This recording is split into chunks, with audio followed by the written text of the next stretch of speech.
ambassador. It is inconceivable to me that the White House counsel would have kept that to himself.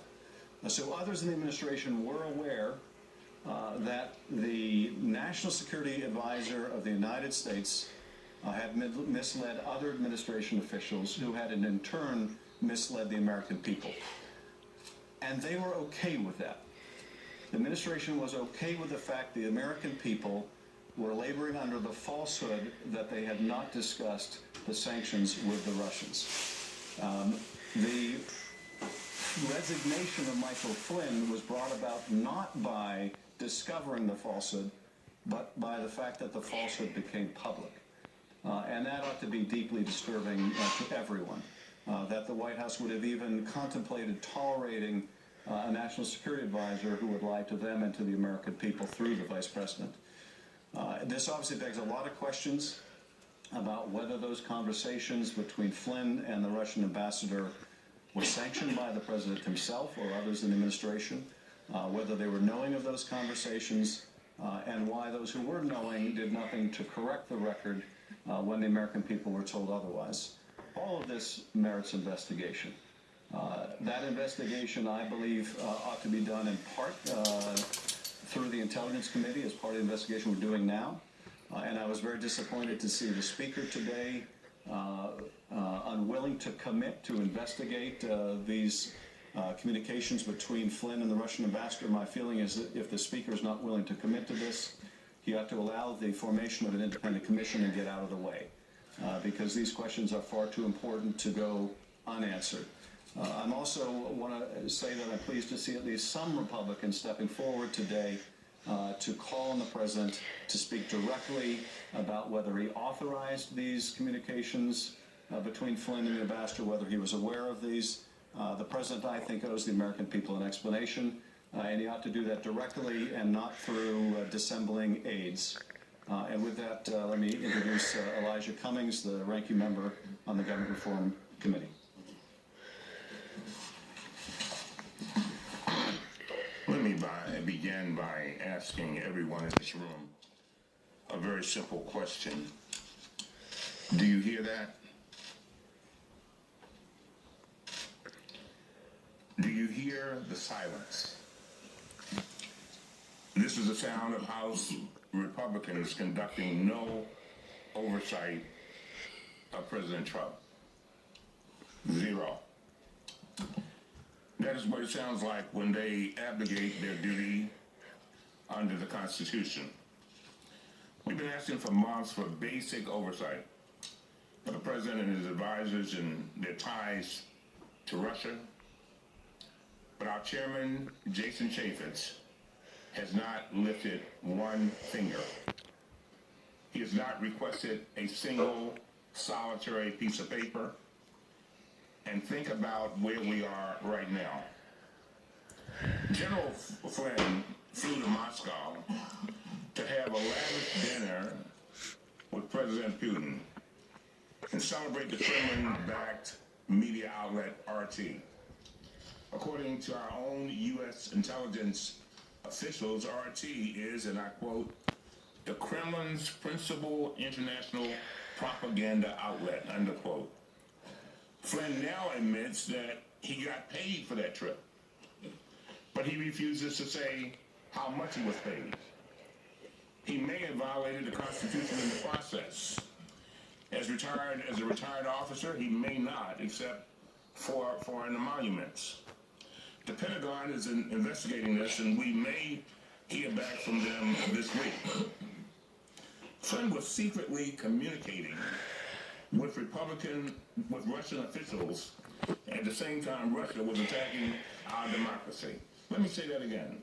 Flynn was secretly communicating with Russian officials at the same time that Russia was attacking our democracy. Flynn may have violated the Logan Act by discussing the sanctions imposed by the United States in response to Russia's attacks. We have no idea why Flynn was doing all of this and why he was trying desperately to help Russia. And I know he's now resigned, But he's not going to get off that easy. We need some answers to a whole lot of questions. But the obvious questions are, what did the president know, and when did he know it? Was the president aware of Flynn's efforts? Did he support them? Last night we learned that the Justice Department warned the White House counsel 3 weeks ago that Flynn secretly talked with the Russians about sanctions and may have lied about it to the vice president. The department warned that the National Security Advisor was at risk of being blackmailed by the Russian government. And that was 3 weeks ago.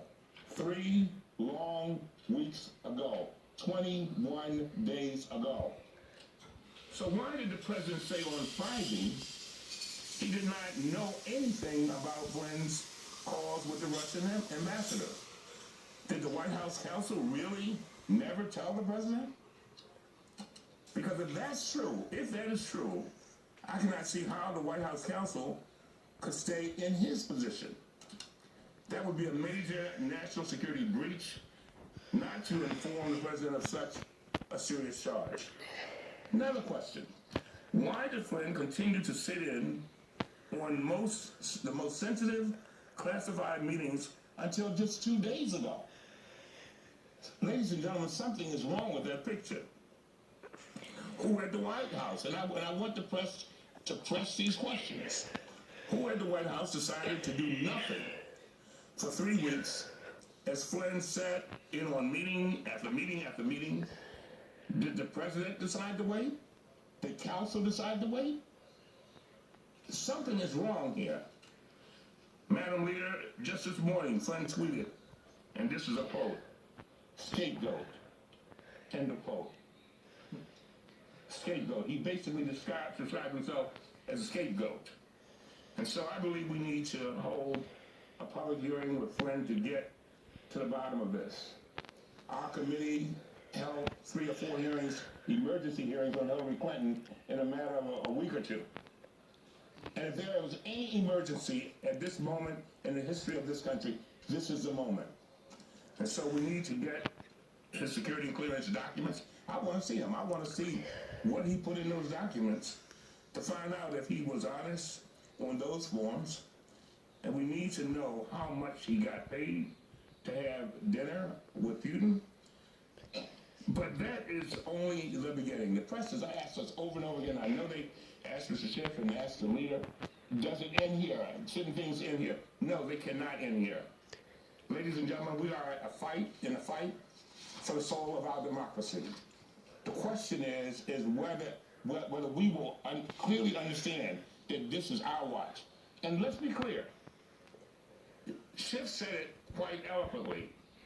The Republicans need to join us. This is not a Democratic issue. This is not a Republican issue. It's not an independent issue. This is an American issue for the soul of our democracy. That gives me great pleasure to introduce the chairman, the ranking member of the Judiciary Committee, Ms. Carnish. Unless we want to yield to the leader. Oh, I'm sorry, Lee. Okay. All right. Our ranking member. Thank you so much.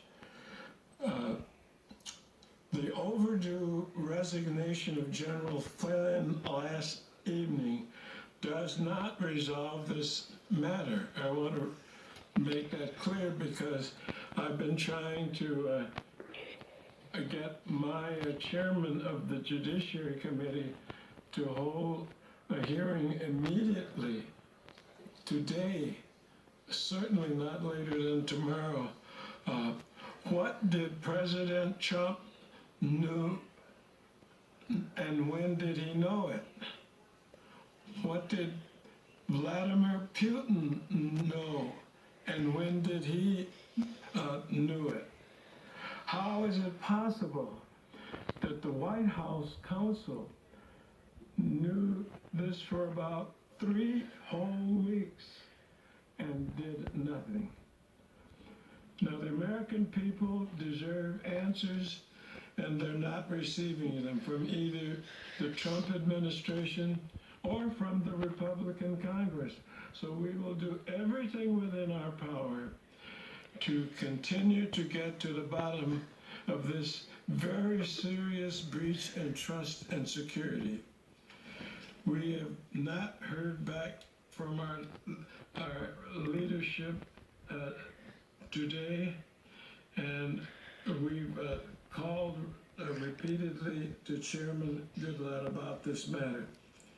Now, why is it that the Flynn resignation does not resolve this matter? We need to know and to find out who authorized Flynn to speak to the Russians. We need to know why he lied to the administration and the American people, and why the White House counsel's office sat on this information for 3 weeks. Now, it would surprise me to find out that Flynn was acting on his own. He seems to speak to the President of the United States almost every day. And so we want everyone to know that this is just the beginning of an inquiry, that we're not making accusations, we're just trying to find answers to these very vexing problems.